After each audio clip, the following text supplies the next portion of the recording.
Hello, good evening to all of you. आप सभी का स्वागत है let's crack your PCCS Unacademy में। तो चलिए हम स्टार्ट करते हैं। जैसे कि मैं आपको बताऊं, देखिए ये अन अकेडमी से आपको क्या क्या प्राप्त होगा। डेली लाइव क्लासेस, जो more than 40 live classes parallel चलता है, उस इसमें थ्योरी पढ़ाया जाता है, साथ में लाइव टेस्ट और क्विजेज होते हैं। जैसे कि मेरी ही क्लास 10 PM पे डेली इसमें से टेस्ट सीरीज होती है। तो जो बच्चे हैं आप सभी ज्वाइन कर लीजिए 10 PM पे डेली टेस्ट सीरीज। और इसका स्टैंडर्ड बहुत गजब का होता है और स्ट्रक्चर्ड कोर्सेज, अनलिमिटेड एक्सेस, ये सारी चीजें इसमें प्रोवाइड होंगी। साथ में हमारा अनअकैडमी का ऐसा, ये अनअकैडमी का लर्निंग ऐप है, ऐसे इंटरफेस खुल के आता है, आप इसको डाउनलोड करके वैसे पढ़ाई कर सकते हो। साथ ही मेरा नाम Devi Singh, Indian economy, history optional और पीटी के लिए पॉलिटी पढ़ाता हूँ, ठीक है। इसके साथ साथ अगर हम बात करते हैं तो और भी एजुकेटर हैं जिनसे जुड़ के आप पढ़ाई कर सकते हो। साथ ही साथ अगर हम बात करते हैं तो करीब इसी इसमें कॉम्प्रहेंसिवली सिलेबस को कवर किया गया है। 15,000 से भी ज्यादा कोर्सेज जो इस प्लेटफॉर्म पे पड़े हुए हैं, ठीक है ना। इसके साथ साथ आगे अगर हम बात करते हैं हम, तो आप कह सकते हो जैसे कि ये मेरा कोड है और आपको 10% डिस्काउंट प्राप्त होगा अगर आप प्लस के माध्यम से हमारे साथ जुड़ते हो। और मैं उम्मीद करता हूँ कि देखिए आपकी पढ़ाई एक बेहतर ढंग से, अगर आप प्लस के साथ हमारे साथ जुड़ते हो तो आईएएस एस्पायरेंट हो, तो मैं आपको कहूंगा कि भाई 12 माह से 36 माह तक आप सब्सक्राइब कर लो। आपको टाइम, लॉन्ग लास्टिंग परीक्षा होती है, टाइम लग सकता है। तो हमारे साथ जुड़ के आप अपनी पढ़ाई को कॉम्प्रहेंसिवली कर सकते हो। साथ में हमारे पास एक आईकॉनिक का प्लान है। आईकॉनिक के अंतर्गत आप ये देख सकते हो जैसे कि 12 माह से 36 माह तक अगर 10% अगेन डिस्काउंट मिलेगा। अगर आप 69,500 फीस है तो आपको 62,550 इसमें से लाइव क्लासेस, टेस्ट सीरीज, इसमें ये सारी चीजें, स्टडी प्लानर, पर्सनल कोच और ये स्ट्रक्चर्ड शेड्यूल, ये सब कुछ आपको क्या होगा, प्राप्त होगा। साथ ही साथ बात करते हैं तो इसमें से जैसे कि 12 मंथ पे से अगर आप इसकी बात करते हैं तो इसमें से जो ऑप्शनल, एज अ ऑप्शनल, तो एज अ ऑप्शनल आप देख सकते हो इसमें से अगर 12 मंथ का आप सब्सक्राइब करते हो तो आपको फीस 27,500 है, जबकि ये कोड देवी वाईटी यूज करोगे तो 10% डिस्काउंट प्राप्त होगा। 24,750 फी आपको पेड करनी होगी। इसके बाद आपने जो कुछ रेजोल्यूशन लिया है, ठीक है, तो 2021 के लिए, 2022 के लिए या 2023 के लिए, तो इससे रिलेटेड हमारे कुछ बैचेज हैं जो 4 जनवरी से स्टार्ट हुए हैं। ये 6 मंथ डेडिकेटेड है, ये 1 ईयर और ये 2 ईयर्स डेडिकेटेड है, ठीक है। इसके बाद हमारे पास एक और प्लान है कॉम्बो का, यानी जीएस इसमें जो कवर होगा और ऑप्शनल कवर होगा। तो ये जो कॉम्बो का प्लान है इसके अंतर्गत इसमें लाइव क्लासेस, टेस्ट सीरीज, ये सारी चीजें आपको उपलब्ध होंगी और ऑप्शनल सारी चीजें उपलब्ध होगी।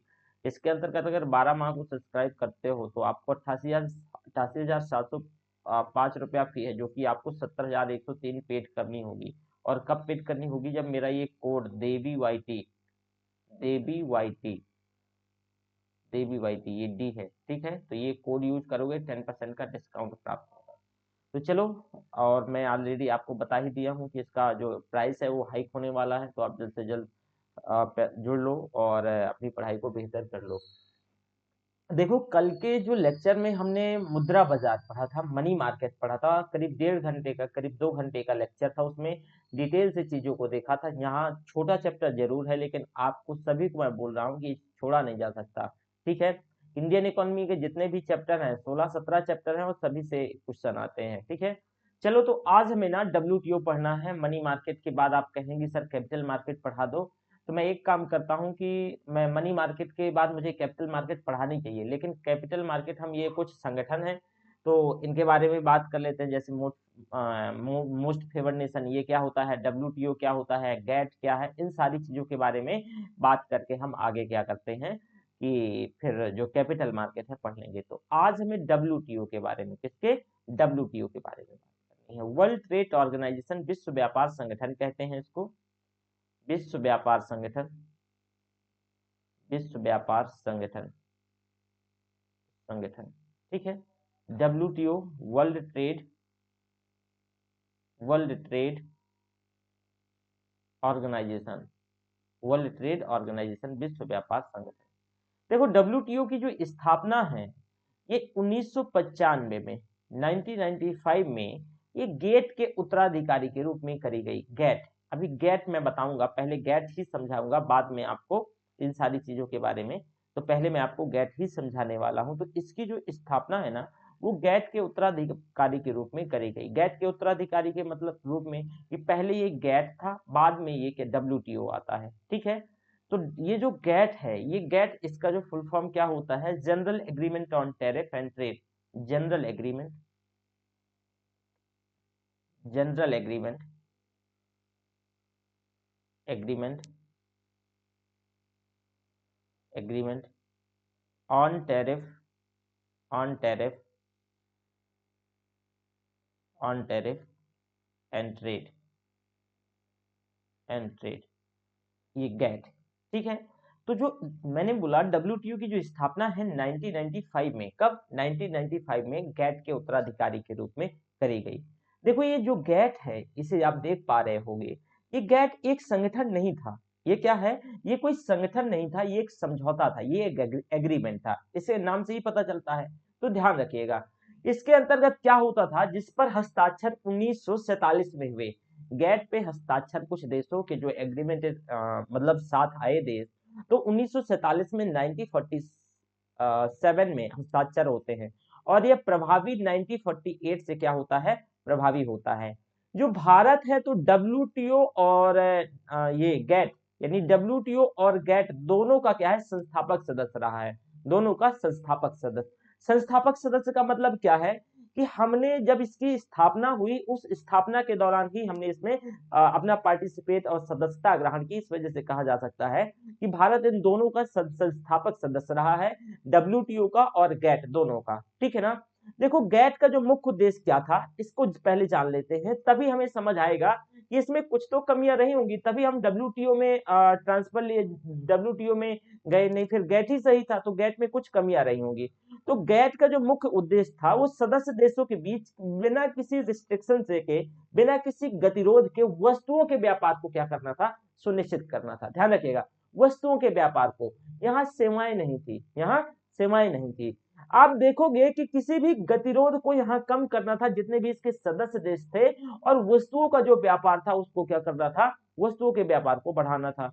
लेकिन विश्व की, जैसे आप देखोगे कि जो विकसित देश आज अपने आप को जो विकसित कह रहे हैं या विकसित हैं, जो वेस्टर्न कंट्री खासकर जैसे अमेरिका, यूरोप, ये ऐसे देश हैं जो विकसित हैं, इनका पहले सेकेंडरी सेक्टर में इतना डेवलपमेंट हुआ, और सेकेंडरी सेक्टर में डेवलपमेंट होने के बाद आप देखोगे कि इनकी वस्तु, ये यहाँ इस समय जो वस्तु और इंफ्रा और निर्माण, विनिर्माण, ये अपने मतलब एक तरीके से ये बोल लो कि ये चरम पर था। ठीक है, तो इनको ऐसा लगा कि इनकी इस समय जरूरत वस्तुओं की है, सेवाओं की नहीं है। उस समय इतना ज्यादा सेवाओं का, जैसे कि आज से जो इकोनॉमी है, ये लीडिंग सर्विस इकोनॉमी हो गई है।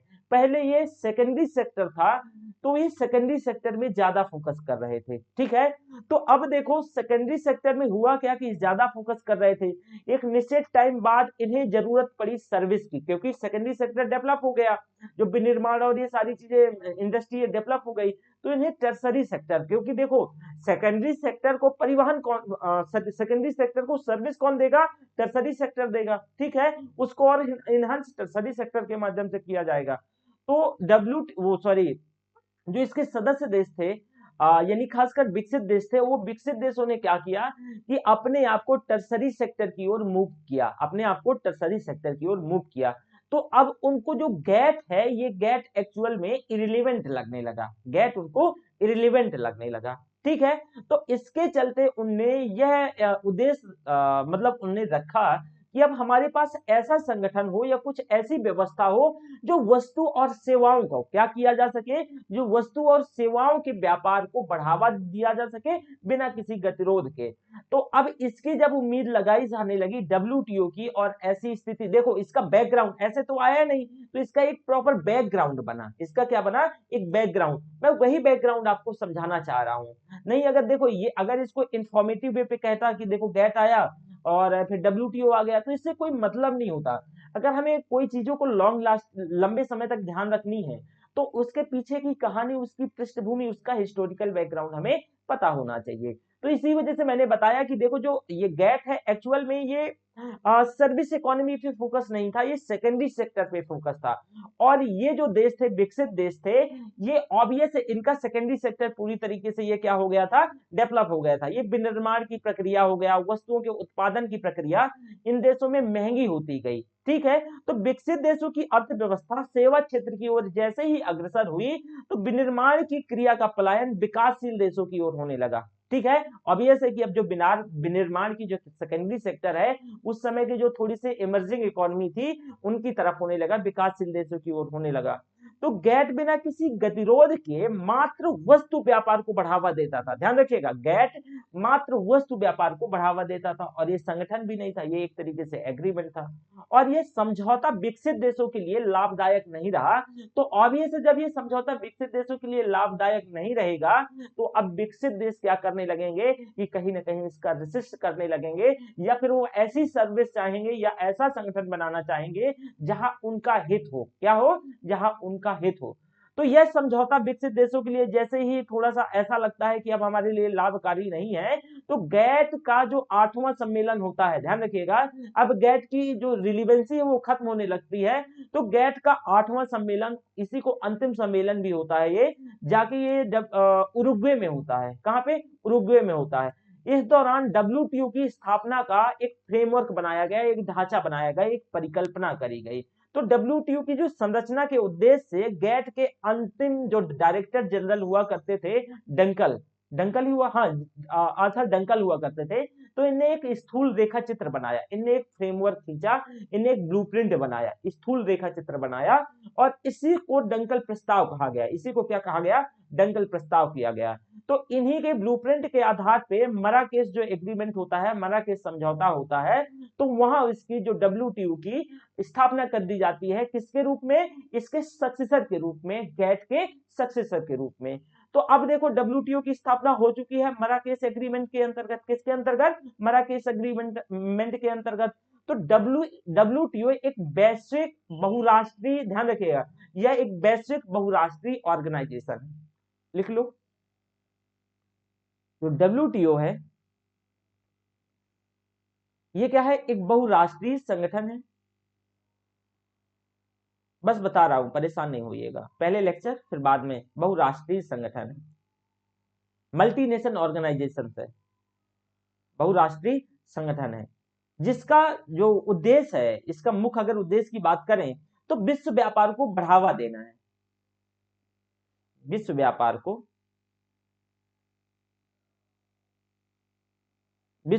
को बढ़ावा देना है। किसको? विश्व व्यापार को बढ़ावा देना है, बिना किसी रिस्ट्रिक्शंस के, बिना किसी गतिरोध के।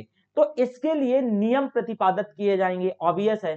तो गैट से भिन्न ये किसी भी प्रकार से आप देखोगे कि अगर गैट की बात करें तो उसमें से गतिरोध जो उसमें उठता था गैट में, तो वह सिर्फ वस्तुओं जो निर्माण, जो सेकेंडरी सेक्टर को बढ़ावा दे रहा था। यहाँ इसके अंतर्गत जो डब्ल्यूटीओ के अंतर्गत इसके सदस्य देश है, तो इनके सदस्य देशों के बीच एक ऐसा माहौल क्रिएट किया जाएगा ताकि विश्व व्यापार को बढ़ावा दिया जा सके बिना किसी रिस्ट्रिक्शंस के। ठीक है, तो ये इसका उद्देश्य है।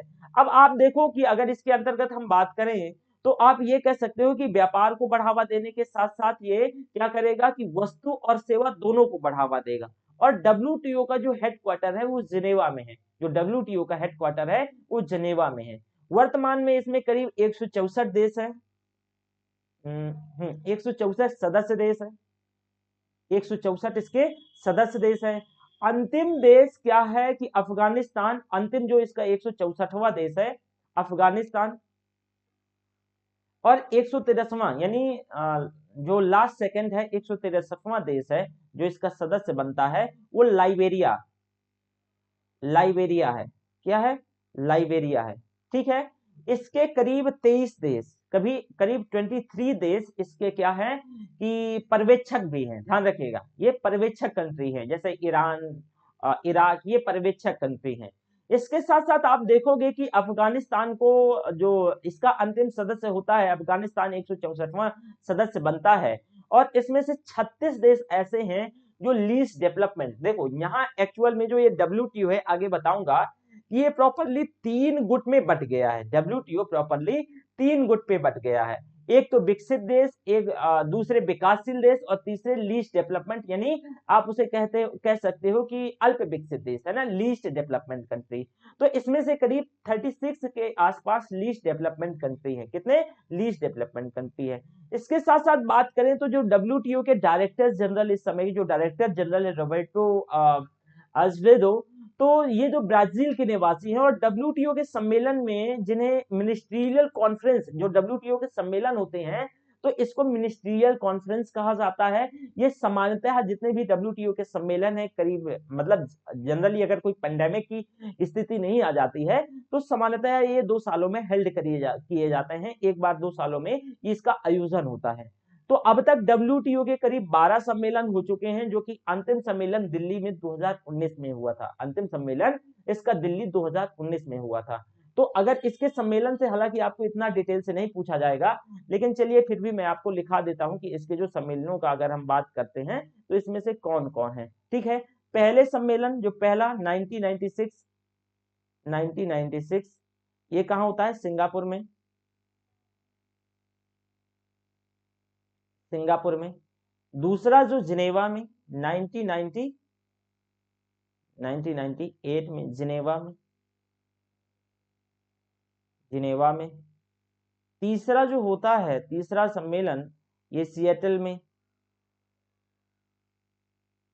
ये जाके कब होगा? ये 1999 में ही हो जाता है, ये 1999 में हो जाता है।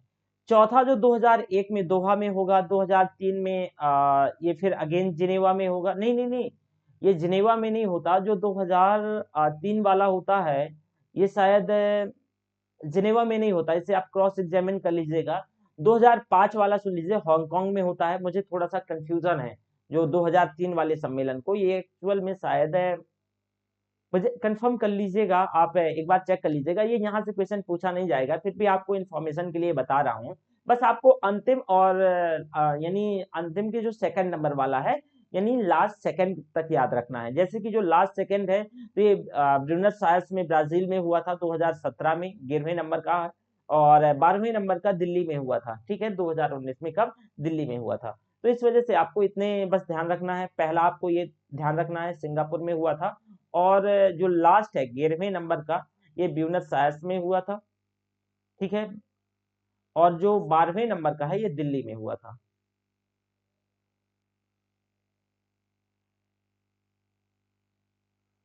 ठीक है, तो ध्यान रखिएगा, ये कहाँ हुआ था? दिल्ली में हुआ था। चलो अब देखो, डब्ल्यूटीओ के सम्मेलनों में निरंतर उठ रहे विवादों के कारण जो इसके सदस्य देश हैं उनके बीच आम सहमति नहीं बन पाती है। आम सहमति की कहीं ना कहीं प्रॉब्लम देखी जाती है, जनरल कंसेंट नहीं बन पाता है। तो इसके कारण जो व्यापार को बढ़ावा देने के उद्देश्य है, इसके बहुराष्ट्रीय संगठन के रूप में इसका जो महत्व है वो काफी कम होते दिखाई देता है। इसके और भी कारण है कि जो डब्ल्यूटीओ की महत्ता है, सिग्निफिकेंस है, वो लगातार कम हो रही है।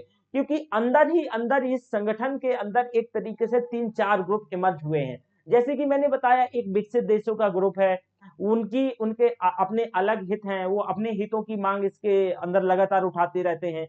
कुछ अविकसित देशों का है और कुछ विकासशील देशों का है। तो सभी के अपने अपनी मांगे हैं, सभी के अपने अपने हित हैं, तो इसके चलते इसी के अंदर ही कई ग्रुप बट गए हैं। हालांकि ग्रुप बटने का मतलब कि जैसे आप ये कह सकते हो कि इसके अंदर जो सहमति नहीं है, कंसेंट नहीं है, एक अलग तरीके से इसमें गुट बन गया है। और गुट का मतलब ये नहीं है कि कोई लीगल या कोई अथोराइज ग्रुप बन गया है। बस ऐसा इलीगल लोग, जो जैसे कि मान लो कोई अपने आप को लीस्ट डेवलपमेंट समझता है, तो वैसे देश मिलके और अपने हितों की क्या करते हैं, मांग करते हैं। तो ये सारी चीजें इसमें से देखने को मिलती हैं। साथ ही साथ इसकी महत्व यानी इसके सिग्निफिकेंस, इसके महत्व को, जो डब्ल्यूटीओ का महत्व है, इसके महत्व की अगर हम बात करते हैं तो कुछ और भी कम हो रहा है। जैसे कि आप देखेंगे कुछ और समझौते हो रहे हैं, जैसे कि क्षेत्रीय समझौते हो रहे हैं। ठीक है ना, और कुछ देशों के पास यदि जैसे बाइलेटरल हो रहा है, जो बाइलेटरल एग्रीमेंट है, तो इसके चलते इसकी जो महत्ता है एक्चुअल में धीरे धीरे क्या रही है? गिर रही है। जो रीजनल एग्रीमेंट हो रहे हैं, क्षेत्रीय समझौते हो रहे हैं, बहुराष्ट्रीय संगठन के चलते, इनके बहुराष्ट्रीय जो कुछ है, जैसे 4-4 5-5 जो देश आके एग्रीमेंट करते हैं, संगठन बनाते हैं, तो इसके कारण इसकी और महत्ता धीरे धीरे क्या हो गई है? कम हो गई है। तो डब्ल्यूटीओ व्यापार को बढ़ावा देने के उद्देश्य से टैरिफ और नॉन टैरिफ दोनों प्रकार के जो ये शुल्क और प्रशुल्क होता है, इसको क्या करता है, इस बाधाओं को खत्म करने का उद्देश्य करता है कि जो देश टैरिफ जैसे मतलब इरिलीवेंट तरीके से या अप्रासंगिक तरीके से उस सामने वाले यानी जो आयातक निर्यातक देश है उस पे अगर उसके सामान पे ड्यूटी लगा देता है, कोई भी ड्यूटी हो सकती है, अभी मैं बताऊंगा कि कुछ प्राशुल्किक होते हैं और कुछ गैर प्राशुल्किक होते हैं। गैर प्राशुल्किक और प्राशुल्किक के बारे में हम आगे डिटेल से बात करेंगे। तो ये इसका मुख्य उद्देश्य यही है कि ज्यादा से ज्यादा क्या करना है, व्यापार को बढ़ावा देना है, ये जो गतिरोध है इसको कम करना है। तो ये डब्ल्यूटीओ के क्या है, मुख्य उद्देश्य है। जैसे कि देखो, मैं अपने पृष्ठभूमि के अंतर्गत बताया, मैंने एक चीज ये भी बताया कि जो विश्व व्यापार संगठन है वो पर्यावरण और स्वास्थ्य को भी क्या कर सकता है, प्रोत्साहित कर सकता है। विश्व व्यापार संगठन शांति और स्थिरता में भी योगदान दे सकता है, जो पीस है और पॉलिटिकल स्टेबिलिटी है, तो इसमें भी योगदान दे सकता है। इसके साथ साथ विश्व जो यानी डब्ल्यूटीओ है वो शक्तिहीन देशों की आवाज बन सकता है, और एक्चुअल में इसका रिलीवेंट मतलब इसी उद्देश्य से है ही। इसका जो रिलेवेंट है, इसका जो प्रासंगिकता है डब्ल्यूटीओ की, वो इसी उद्देश्य से है। डब्ल्यूटीओ अगर आप देखोगे, जो डब्ल्यूटीओ के अंतर जो देशों को विकसित करने में थोड़ी सी मदद मिल सकती है, ये एक ऐसा संगठन है, अगर ये अच्छे से कार्य किया जाता है, इसकी सारी चीजें अच्छे से एग्जीक्यूट करी जाती हैं, तो आप देख सकते हो कि ये बहुत इजियर वे पे सारी चीजों को बहुत फाइनलाइज वे पे अच्छे से सारा सब कुछ किया जा सकता है। देखो इसमें ना डब्ल्यूटीओ दो वे पे काम करता है, दो रास्तों पे काम करता है। पहले तो ये बातचीत के हिसाब से सारी चीजों को, जो मुद्दे हैं, जो इश्यूज हैं, जो डिस्प्यूट हैं, उनको खत्म करता है। अगर बातचीत के मतलब जनरल कंसेंट या बातचीत के माध्यम से नहीं अगर चीजें सुलझती हैं, तो दूसरा तरीका विवाद समाधान भी, इसे जैसे विवाद समाधान भी करता है। तो विवाद समाधान मतलब आप उससे कि ये जो सहमत नियमों पर अगर कोई जो एक नियम बनाएगा, अगर उससे जो सहमत है या नहीं सहमत है, तो एक तरीके से रिजोल्यूशन लेके आया जाएगा उसी के सदस्य देशों के बीच। तो ऐसे विवादों को मतलब खत्म करता है। पहले तो इसकी जरूरत नहीं पड़ती है, पहले वो चाहता है कि बातों पर ही, पहला बातचीत पर ही ये सारी चीज का क्या हो सके, निजात मिल सके। ठीक है, तो ये डब्ल्यूटीओ के ओवरऑल उद्देश्य है। इसकी पृष्ठभूमि मैंने बताया ही है कि इसकी कैसे स्टार्ट होती है। ठीक है, और मैंने इसकी ये भी आपको बताया कि जो इसका जो हेडक्वार्टर और ये सारी चीजें है ना, और इसमें से जो मुझे लगता है डब्ल्यूटीओ के अंतर्गत अब तो कुछ खास नहीं रह गया है। ठीक है, मतलब कुछ खास का मतलब इतना सफिशियंट है जितना मैंने बताया है। अगर आपको कोई लगता है तो कमेंट बॉक्स में, अगर जो मैंने मतलब नहीं बताया हूँ तो कमेंट बॉक्स में कमेंट करके पूछ लीजिएगा, मैं कोशिश करूंगा कि अगली क्लासेस में जरूर बता दूंगा। ठीक है ना, उम्मीद करता हूँ यहाँ तक समझ आ गया। ओके, तो अब चलते हैं हम टैरिफ यानी टैरिफ और नॉन टैरिफ बैरियर्स पे। Tariff tariff and non tariff, tariff and non tariff, non tariff barrier, non tariff barriers. इसको हिंदी में प्राशुल्क, प्राशुल्क और गैर प्रशुल्क, सॉरी गैर प्रशुल्क, गैर प्रशुल्क, गैर प्रशुल्क अवरोध, प्रशुल्क और गैर प्रशुल्क अवरोध, ध्यान रखिएगा, प्रशुल्क और गैर प्रशुल्क अवरोध कहा जाता है। देखो विश्व व्यापार संगठन है जो ये डब्ल्यूटीओ है, जो कि मैं अभी बताया, तो डब्ल्यूटीओ एक्चुअल में जो एक्सपोर्ट और इंपोर्ट है, आयात और निर्यात है, तो आयात और निर्यात को यानी एक्सपोर्ट और निर्यात यानी एक्सपोर्ट और इंपोर्ट को शुल्क पर आधारित और गैर शुल्क पर आधारित, ये जो दोनों प्रकार के जो बैरियर्स हैं, जो दोनों प्रकार की बाधाएं हैं, इससे क्या होता है कि प्रभावित करती हैं। डब्ल्यूटीओ का जो उद्देश्य है, मतलब उसका क्या उद्देश्य है, फ्री ट्रेड की बात करता है, वो इजियर ट्रेड की बात करता है। तो ये जो बैरियर्स हैं, जो जैसे कि टैरिफ है, नॉन टैरिफ बैरियर्स हैं, ये उसको दोनों तरीके से क्या करते हैं, प्रभावित करते हैं। तो अगर किसी वस्तु के आयात या निर्यात पर कंट्रोल करना है या नियंत्रित करना है, तो इसके उद्देश्य से अगर उस पर ड्यूटी लगा दी जाए, ध्यान रखिएगा, इसके उद्देश्य से अगर उस पर ड्यूटी लगा दिया जाए, शुल्क लगा दिया जाए, क्या कर दिया जाए, अगर शुल्क लागू कर दिया जाए, ठीक है, तो आप कहोगे कि जो वो टैरिफ बैरियर कहलाएंगे, क्या कहेंगे, वो टैरिफ बैरियर या शुल्क अवरोधक कहलाएंगे, शुल्क अवरोध कहलाएंगे। ठीक है, कैसे कि शुल्क अवरोध, मान लो कि उदाहरण से समझिएगा कि अगर कोई देश है, ठीक है, वो किसी भी चीज का निर्यात कर रहा है, और जैसे चाइना को मान लो, चाइना है और चाइना भारत में कोई भी चीज का क्या कर रहा है, निर्यात कर रहा है। तो भैया चाइना निर्यात कर रहा है और भारत में अगर कोई चीज अपनी बहुत ज्यादा डंप कर रहा है, तो हम इसमें क्या कर सकते हैं, शुल्क लगा सकते हैं। इसके नियम है, मैं आगे बताऊंगा कि कितनी शुल्क लगाई जा सकती है, कब कब शुल्क लगाई जा सकती है, कैसे शुल्क लगाई लगाई जा सकती है। मतलब ऐसा नहीं है कि रिलेवेंट तरीके से शुल्क नहीं लगाई जा सकती है, ध्यान रखिएगा।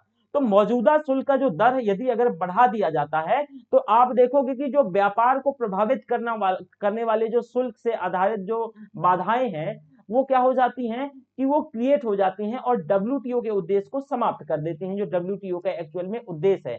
तो आपको मैंने ये बताया कि कुछ ऐसे बैरियर्स होते हैं जो एक देश दूसरे देश के निर्यातों पर शुल्क लगा देता है। कुछ नॉन शुल्क यानी नॉन बैरियर टैरिफ्स होते हैं, जैसे गैर प्रशुल्क अवरोध होते हैं।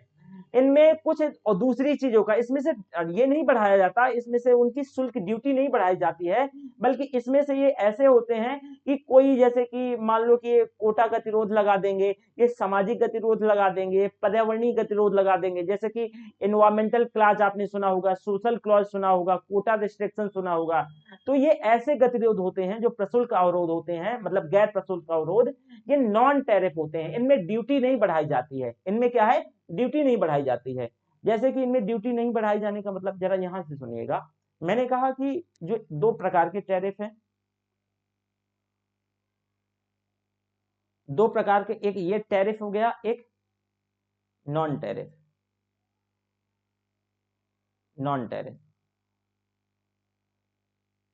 रिस्ट्रिक्शन, ये टैरिफ मतलब ड्यूटी बढ़ा देना। ड्यूटी का मतलब जैसे कि मैंने उदाहरण दिया, ये चाइना है, ये इंडिया है।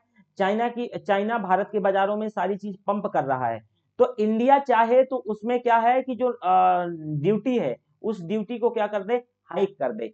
इससे इसका जो सामान है वो आना क्या हो जाएगा, कम हो जाएगा। अब ये से भारत के लोग नहीं खरीदेंगे। अगर मान लो मोबाइल चाइना का जो जियोमी का मोबाइल है, सियोमी का, तो जो भी मोबाइल है आपका, या मान लो कि कोई भी फोन है, ठीक है, वीवो का चलो ले लो, है ना। तो जैसे ये वीवो का फोन है, वीवो का फोन 15,000 का आ रहा है। अगर चाइना भारत इसमें से 300% की ड्यूटी लगा दे, 300% की ड्यूटी, ये जाके 45,000 का हो जाएगा। तो ऐसे नहीं कर सकता है भारत, हालांकि कुछ रूल्स एंड रेगुलेशन है, ऐसे कब करेगा उसके बारे में आगे बात करेंगे। तो ये एक्चुअल में जो डब्ल्यूटीओ का उद्देश्य था, तो उस उद्देश्य को क्या करता है, ये उस उद्देश्य को खत्म करता है, जो ये बैरियर्स होते हैं। दूसरे बैरियर्स कैसे होते हैं कि जैसे नॉन टैरिफ बैरियर्स होते हैं, जैसे आप कह सकते हो कि इनमें जो शुल्क आधारित नहीं होते हैं, ये शुल्क के साथ डील नहीं करते हैं, ये ड्यूटी इसमें नहीं बढ़ाई जाती है, बल्कि इसमें ये जैसे कि कोई क्लास, जैसे कि आप ये कह सकते हो कि सोशल क्लास लेके आ गए, पर्यावरणीय क्लास लेके आ गए, यानी इन्वायरमेंटल क्लास लेके आ गए, और कोटा रिस्ट्रिक्शंस लेके आ गए। तो पहले आप कोटा रिस्ट्रिक्शंस देख लो। ये नॉन टैरिफ बैरियर एक्चुअल में तीन प्रकार के होते हैं, नॉन टैरिफ बैरियर तीन प्रकार के होते हैं। एक कोटा रिस्ट्रिक्शंस हो गए, या क्वांटिटेटिव रिस्ट्रिक्शंस बोलते हैं, quota restrictions, quota restrictions, quota restrictions. जो दूसरा है ये सोशल क्लास, ध्यान रखिएगा, सोशल क्लास, सोशल क्लास। जो तीसरा है इन्वायरमेंटल क्लास, इन्वायरमेंटल क्लास। मैं इन तीनों को जरा समझाता हूं कि पहले तो हम समझ लेते हैं कि ये भैया कोटा क्लास क्या है, ये कोटा रिस्ट्रिक्शंस क्या है। इसके देखो, इसके अंतर्गत एक देश किसी अन्य देश से जो होने वाला जो आयात है, एक देश जो किसी दूसरे देश से होने वाला आयात है, उस पर मात्रात्मक एक परिसीमन, एक रेंज लागू कर देता है, और एक निश्चित मात्रा से अधिक उस वस्तु का आयात होता है, वो क्या कर देता है, उस देश में संभव नहीं हो पाता है, उस देश में संभव नहीं हो पाता है। तो ये कोटा रिस्ट्रिक्शन कहलाता है। कोटा रिस्ट्रिक्शन दोबारा से समझिएगा, मैंने इसके अंदर कहा कि भैया जो ये कोटा रिस्ट्रिक्शन है, इसके अंतर्गत कोई देश जो क्या करता है कि उसके यहाँ आयात हो रहा है और दूसरा देश निर्यात कर रहा है, तो वह ये बोल देगा कि जैसे कि मान लो ये चाइना है और ये इंडिया है, उदाहरण से समझो, है ना। चाइना 10 वीवो मोबाइल क्या कर रहा है, वीवो मोबाइल भारत भेज भेज रहा है।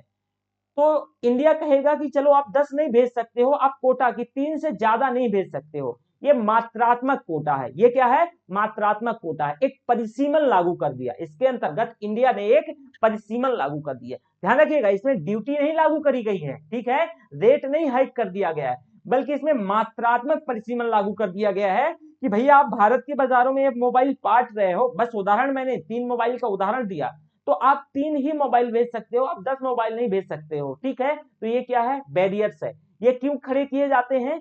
कि अपने निर्यातकों को और अपने घरेलू प्रोडक्शन को संरक्षण के लिए ये रिस्ट्रिक्शंस को क्या किया जाता है? खड़ा किया जाता है, इन अवरोध को खड़ा किया जाता है। कैसे? कि मान लो मैंने चाइना में जब उस दिन बता रहा था कि चाइना अपनी मुद्रा का डिवैल्यूएशन क्यों करता है, अवमूल्यन क्यों करता है, उसके पीछे मैंने इसकी पूरी फिलॉसफी बताई थी कि भैया देखो उसका वह हमेशा अपनी मुद्रा का अवमूल्यन करता रहता है, तो चाइना में विदेशी निवेश बढ़ जाता है। और जब चाइना में विदेशी निवेश बढ़ रहा है तो जैसे इंफ्रा, ये सारी चीजें वहां बहुत स्ट्रांग हो रही हैं, साथ में वो कम्युनिस्ट गवर्नमेंट है। और बताओ कि अगर जैकमा जैसे व्यक्ति को अगर वो गायब कर सकते हैं, तो ये तो बहुत सारी मतलब सारी जो छोटी छोटी समस्याएं हैं वो तो चुटकियों में सॉल्व कर देते हैं।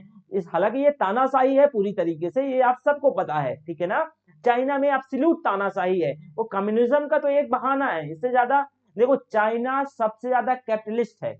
जो वहां एक्चुअल में जो कम्युनिस्ट गवर्नमेंट की फिलॉसफी होती है, जो कम्युनिस्ट का फिलॉसफी है, वो उस चीज को फॉलो ही नहीं करता है, सबसे ज्यादा कैपिटलिस्ट है। और कैपिटलिस्ट तानाशाह कह सकते हो चाइना को। अभी आपने सुना होगा जो जैकमा है वो गायब हो गए, पिछले वर्ष एक बहुत बड़े कारोबारी वो भी गायब हो गए थे ऐसी, और उन्हें बाद में 6 माह बाद पता चला कि अरे उन्हें तो 18 साल का जेल हो गया है, ठीक है। तो क्या जैकमा के साथ भी ऐसा होने वाला है? शायद ऐसा तो लग रहा है ना। खैर छोड़ो। तो देखो अब क्या कर सकते हैं हम कि इसमें से ना एक क्वांटिटेटिव यानी कोटा रिस्ट्रिक्ट अवरोध कर सकते हैं, कोटा रिस्ट्रिक्शंस लगा सकते हैं। चाइना को बोल सकते हैं कि देखो भैया हमारा जो है ना, आपके यहाँ लेबर सस्ता है, आपके यहाँ सारी चीजों को आप फॉलो नहीं करते हो, ठीक है, वहां कोई डेमोक्रेसी का कोई रूल्स एंड रेगुलेशन नहीं फॉलो होता है, लोगों का शोषण होता है, इसके चलते आप किसी भी अपने यहाँ सब्सिडी भी दे देते हो निर्यातकों को जो प्रोड्यूसर होते हैं, तो वहां सस्ता सामान हो जाता है। और जब सामान सस्ता हो जाता है तो आप भारत की बाजारों में या फिर देश भर की दुनिया भर की बाजारों में आप क्या कर देते हो?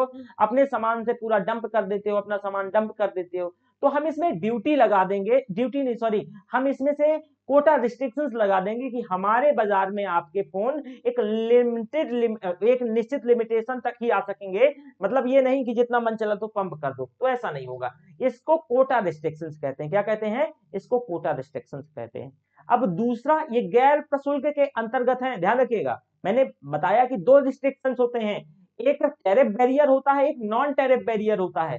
तो ये गैर प्रशुल्क अर्थात नॉन टैरिफ बैरियर है। ये क्या है? नॉन टैरिफ बैरियर है, ठीक है। अब नॉन टैरिफ बैरियर के अंतर्गत सोशल क्लास, जरा ध्यान से सुन लो कि सोशल क्लास क्या होता है। ये देखो सोशल क्लास के अंतर्गत इसमें सामाजिक आधार पर किसी वस्तु की जो सेवा है या फिर मान लो उसकी वस्तु है, तो उस पे बाधाएं उत्पन्न कर देना। किसके आधार पे? सोशल क्लास के आधार पे, ठीक है। किसी की सेवा या वस्तु या सेवा में उसके निर्यात पे बाधाएं क्रिएट कर देना, यही सोशल क्लास है, यही सोशल क्लास है। आपने कई बार सुना होगा कि हमारा जो भदोही में कारपेट बनता है, तो भदोही में जो कारपेट बनता है वो यूरोप और अमेरिका नहीं लेता है, वो यही कारण है, ठीक है। वो एक्चुअल में कारण और कुछ नहीं है, वो बहाना बना देते हैं कि हमारे यहाँ चाइल्ड लेबर यूज हुआ है, जो उत्पादन की प्रक्रिया में जो बाल श्रम उपयोग किया गया है, ठीक है। लेकिन ऐसा नहीं है, वो अपने जो छोटे छोटी इंडस्ट्री हैं, बुनकर हैं, इन सारी चीजों को संरक्षण देने के लिए ऐसा देश बहाना बनाते हैं। एक्चुअल में बहाना है और ज्यादा कुछ नहीं है। तो ये बहाना ज्यादा से ज्यादा हर एक देश इस क्लॉज को लेके आता है। तो भारत में जो भदोही का जो कारपेट है वो बाहर नहीं जाता है, ठीक है। अब इन्वायरमेंटल क्लॉजेस हैं, और इन्वायरमेंटल क्लॉजेस ये क्या है? देखो कोई देश ये कह सकता है कि आप जैसे कि वीवो का, फिर उदाहरण लो, वीवो का फोन बना रहे हो, तो भैया आप इन्वायरमेंट के जो टर्म्स एंड कंडीशंस है उनको नहीं फोकस कर रहे हो, उनका ध्यान नहीं कर रहे हो। आप क्या है, ग्लोबल वार्मिंग में अपना ज्यादा से ज्यादा रोल मतलब निगेटिवली रोल अदा कर रहे हो, ज्यादा से ज्यादा आप क्या कर रहे हो, ग्लोबल वार्मिंग में बढ़ावा दे रहे हो। तो इससे हम आपकी चीज नहीं खरीद पाएंगे। क्यों? क्योंकि आपकी उत्पादन की प्रक्रिया में पर्यावरण पर जो होने वाला दुष्प्रभाव है वो बहुत खतरनाक है, वो बहुत बेकार है, इस वजह से हम आपका सामान नहीं खरीदेंगे। तो एक ये भी रिस्ट्रिक्शन है। बहाने तो हैं, बहाने क्या कहते हैं कि ना लेने के तो हजार बहाने हैं। अगर हमें कोई सामान लेना ही नहीं है, अपने हमें घरेलू प्रोडक्शन को संरक्षण देना है या उसको आगे बढ़ाना है, तो बहाने तो कोई है, बना लो बहाना कि भैया ये हो रहा है, इस क्षेत्र में वो हो रहा है।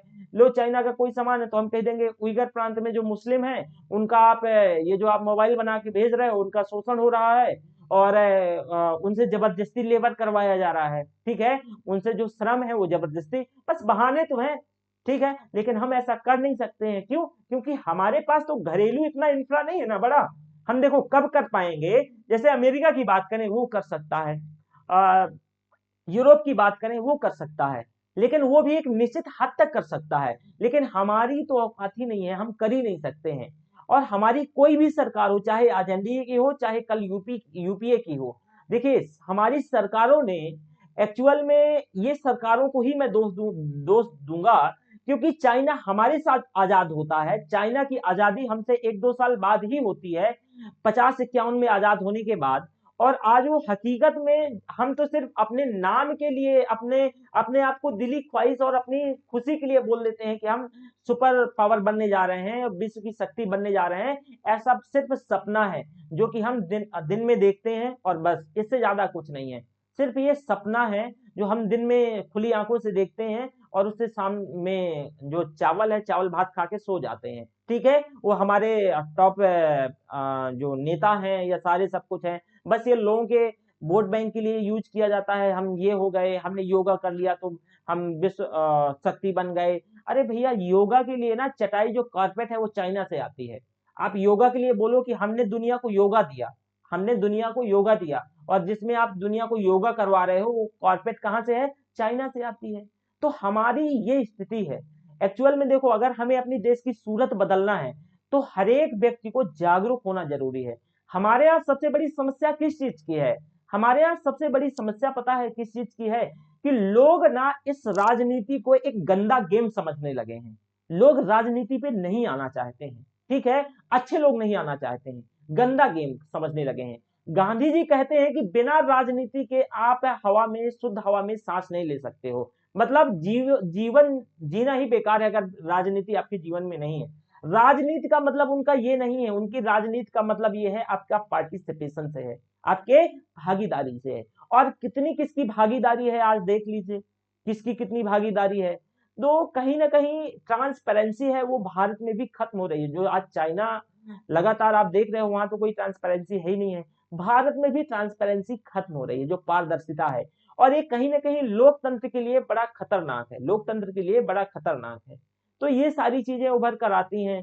तो हम अगर अपने हमें विकास करना है, देखो, तो हमें कहीं ना कहीं अपने आप पे, अपनी एजुकेशन इंफ्रा पे, किसी ने कहा है कि अगर किसी को कुछ देना चाहते हो तो एजुकेशन दे दो, यानी बुक गिफ्ट कर दो। बुक गिफ्ट करने का मतलब यही है कि एजुकेटेड कर दो उसे, ठीक है। अगर किसी को कुछ गिफ्ट करना चाहते हो तो उसके जीवन का सबसे बड़ा गिफ्ट होगा, उसके जीवन का सबसे बड़ा गिफ्ट होगा।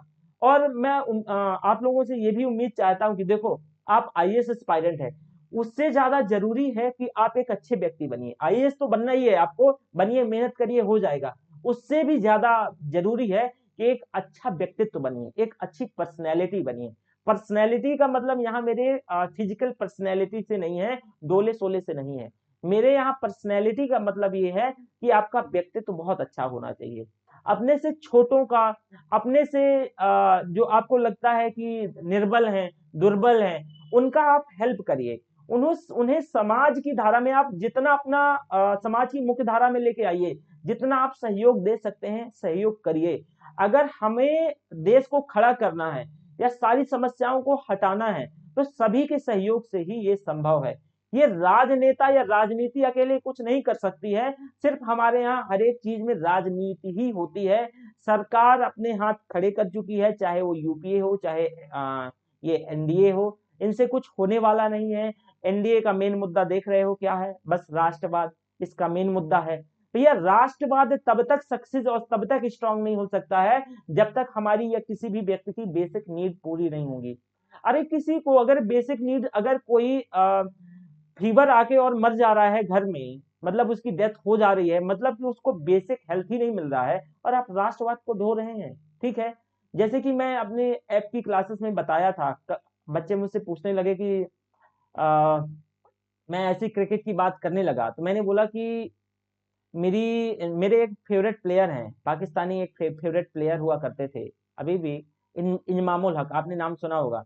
बहुत सुंदर कलाइयों का प्रयोग करते थे, बहुत सुंदर कलाइयों का प्रयोग। उनका वेट बहुत अधिक होता था और बहुत ज्यादा वेट हुआ करता था, लेकिन अपनी कलाइयों के दम से मतलब वो चारों तरफ फील्डर्स को नचा के रखते थे। तो अगर आज मैं ये चीज बोल रहा हूं ना कहीं आपके भी मन में कि अच्छा सर देशद्रोही है, ये सर ऐसा है, सर वैसा है, ये थोड़ी सी अपने, देखिए आप आईएएस बनने जा रहे हो तो सभी से मैं उम्मीद करता हूं कि अपने इस माइंड को ना ब्रॉडर करना है, आपके इस माइंड को ब्रॉडर करना है।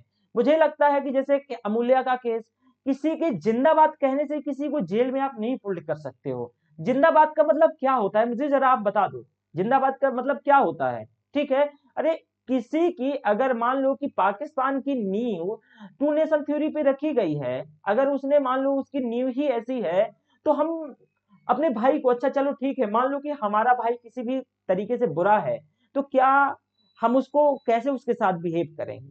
ठीक है, या हम उसका हमेशा गलत सोचेंगे? तो ऐसा नहीं है, वहां की जनता नहीं ऐसा चाहती है। वहां की, जैसे कि हमारे यहाँ और वहां वहां एक डिफरेंस देखने को मिलेगा। जब भी हमारे यहाँ कोई भी चीज आप देखोगे कि मुद्दा रोजगार का उठने लगता है, चाहे कोई भी गवर्नमेंट हो, मुद्दा जब रोजगार का उठने लगता है, तो हमारे यहाँ दो चीज सरकार पकड़ के पा गई है, पकड़ लिया है। एक तो रोजगार, सॉरी रोजगार कह रहा हूँ, देशभक्ति, वो राष्ट्रवाद में सभी को लगा देगी, और दूसरा कोई ना कोई मुद्दा उठा के ले आएगी। ठीक है, दूसरा कोई ना कोई मुद्दा उठा के ले आएगी। अब आजकल देख रहे हो, पिछले 4 माह मैंने देखा, 4-5 माह सुशांत सुशांत सुशांत, हमारे देश में कितनी समस्याएं थी, एक समस्या सुशांत नहीं थी। सुशांत को मिलना चाहिए था न्याय, जस्टिस मिलना चाहिए था सुशांत को, लेकिन क्या एक ही समस्या थी आप जिसे देख रहे हो, बस लगा हुआ है। क्या ऐसे में देश तरक्की कर पाएगा? शायद तो नहीं, शायद तो मुश्किल है। ठीक है, तो इसके लिए हर व्यक्ति को खड़ा होना होगा। खड़ा होने का मतलब कि आप सभी व्यक्तियों से उम्मीद करता हूं कि अपने जो आपसे दुर्बल है उस व्यक्ति की हेल्प करिए, उसकी आर्थिक हेल्प करिए, आर्थिक हेल्प के साथ साथ उसका जैसे भी सहयोग हो पड़े वो करिए। आप अपने स्कूलों को, मैं कहता हूं कि एक आप जागरूक नागरिक होने के नाते, कल से आप अपने स्कूलों में जो ये सरकारी स्कूल हैं, इन यहाँ देख रहे हैं आपकी क्या एजुकेशन का हाल बन गया है। ठीक है, क्यों हाल बन गया है, उसकी 2-4 वजहें हैं। क्योंकि हमारे यहाँ जिसके पास थोड़ा सा जो अपर मिडिल क्लास है या मिडिल क्लास है, वो बच्चों को अब सीधा अपने बढ़िया से स्कूल में भेज रहा है, कॉन्वेंट में भेज रहा है। एक्चुअल में वहां किसके बच्चे जा रहे हैं? वहां उन लोगों के बच्चे जा रहे हैं जिनके पास रिसोर्सेस नहीं है, जिनके पास संसाधनों की कमी है। अब वहां उनके बच्चे, रियलिटी यही है, सब कोई कैमरे पे नहीं बोलता है, लेकिन मुझे बोलने में कतई गुरेज भी नहीं है, कतई गुरेज भी नहीं है। क्यों? क्योंकि उनके वही बच्चे जा रहे हैं जिनके पास संसाधनों की कमी है। और वो व्यक्ति, देखो लॉजिक समझिएगा, कि उन व्यक्तियों के पास आवाज उठाने के लिए टाइम नहीं है, क्योंकि संसाधनों की कमी है, तो अपनी रोजी रोटी में वो बेचारे मग्न रहते हैं। तो अब उनकी आवाज कौन बनेगा? आप बनेंगे। मैं ये नहीं कह रहा कि आप जाके क्रांति करो, मैं ये जरूर कह रहा हूं, मैं क्रांति करने को नहीं बोल रहा हूं, लेकिन ये कह रहा हूं कि अगर सुधार करना है तो आप 2-4 दिन हाजिरी लगाओ। टीचर क्या पढ़ा रहा है? अगर नहीं पढ़ा रहा है, बैठा है, तो क्यों नहीं पढ़ा रहा है? अगर पढ़ा रहा है, ये आपका, अगर आपके गांव में, आपके शहर में, आपके मोहल्ले में स्कूल है, तो ये आपकी ड्यूटी बनती है। मुझे पता है सरकारी तंत्र हमारा बहुत बड़ा है, वो अपना कहीं ना कहीं काम कर रहा है, या वो भी सोया हुआ है, ज्यादातर मैंने देखा है वो भी सोया हुआ है। लेकिन आप देखो, अगर इन सारी चीजों में इन्वॉल्व हो रहे हो, एक्चुअल में सोशल सर्विस यही तो है, आपको वहां भी तो जाके यही करना है आईएएस बन के। तो आज से इन चीजों का आप कोशिश करिए, अपने दिल में उतारिए। आप आज से इंटरव्यू की तैयारी यही है। इंटरव्यू में आपसे ये नहीं पूछा जाता है कि अच्छा, आप लोग ऑलरेडी पीटी मेंस दे के जाते हो, तो ये नहीं पूछा जाता कि अच्छा जरा ये बता दो कि कोटा रिस्ट्रिक्शंस क्या है, बहुत रेयर। आपसे वही सामाजिक स्थिति के बारे में पूछा जाता है, आपसे ये पूछा जाता है कि आपके पास क्या प्लान है, कैसे बदलाव कर सकते हो। तो अगर बदलाव करना है, आपके पास कुछ प्लान है, तो आज से सोचिए और आज से करना शुरू करिए। शायद आपको अंदर से बहुत खुशी मिलेगी जिस दिन आप किसी एक व्यक्ति का थोड़ा सा भी हेल्प कर देंगे ना, बहुत खुशी मिलेगी, बहुत खुशी, और उस दिन बहुत खुश होंगे। तो मैं कहता हूं आपके पास 24 घंटे हैं, 24 घंटे। 24 घंटे में आपको हर एक व्यक्ति को आधे घंटे, जो मेरे स्टूडेंट हैं, ये मेरा मानना है, तो हर एक व्यक्ति को 24 घंटे में आधे घंटे कहीं ना किसी बच्चे को पढ़ाना है। जो आर्थिक तौर से सबल है, जो आर्थिक तौर से सहयोग कर सकता है, जो बच्चा स्कूल नहीं जा रहा है उसको स्कूल भेजो, ठीक है, और उसकी एजुकेशन पे फोकस करो। मुझे पता है कि आपके साथ समस्याएं हैं, लेकिन इन्हीं समस्याओं से ही तो जूझ के जाना है। यही तो एक जागरूक नागरिक का एक वो है। देखिए 24 घंटे पढ़ाई करके हो सकता है कि ना आईएएस बन पाए, ऐसा भी हो सकता है कि अगर आधे घंटे वहां दे देंगे तो ना भी बन पाए, पॉसिबल है, हो सकता है, कुछ भी हो सकता है। लेकिन आपको जो सुकून मिलेगा, जो शांति मिलेगी, शायद कहीं कभी मिले, शायद आईएएस बन के भी नहीं मिलेगी, क्योंकि ये शांति आपकी दिल से होगी। तो मैं उम्मीद करता हूं सभी बच्चों से, जो भी सुन रहा है, जो भी कैसे भी माध्यम से अगर इस वीडियो को देख रहा है, तो मैं सभी से उम्मीद यही करता हूं कि आप जरूर अपना क्या करेंगे, सहयोग देंगे, ठीक है। तो कोटा सहयोग मैं नहीं आपसे मांग रहा हूं, ध्यान रखिएगा। सहयोग का मतलब है कि आपसे जहां भी जैसे भी किसी की हेल्प हो पड़े, ठीक है, खासकर एजुकेशनल हेल्प में आपको उस अपना योगदान देना है। अगर कोई किसी व्यक्ति को पढ़ा सकता है, किसी सरकारी स्कूल में जा सकता है, तो आधा घंटा बच्चों को पढ़ा के आइए, वहां के टीचरों के कान टाइट करके आइए। गांव मोहल्ले में आप लोग रहते हो तो उनके कान टाइट करेंगे, जब रोज हाजिरी 2-4 दिन मारेंगे ना तो उन लोगों के कान टाइट होंगे, या फिर उनके खिलाफ आप जाके एक्शन लीजिए, आप बोलिए, उनसे उच्च अधिकारियों को बोलिए। तो ये सारी चीजें करनी पड़ेंगी। अगर हम स्वार्थी होते चले जाएंगे ना, यही देखिए, अगर आप ये करेंगे, ये देशभक्ति है, ये देशभक्ति है।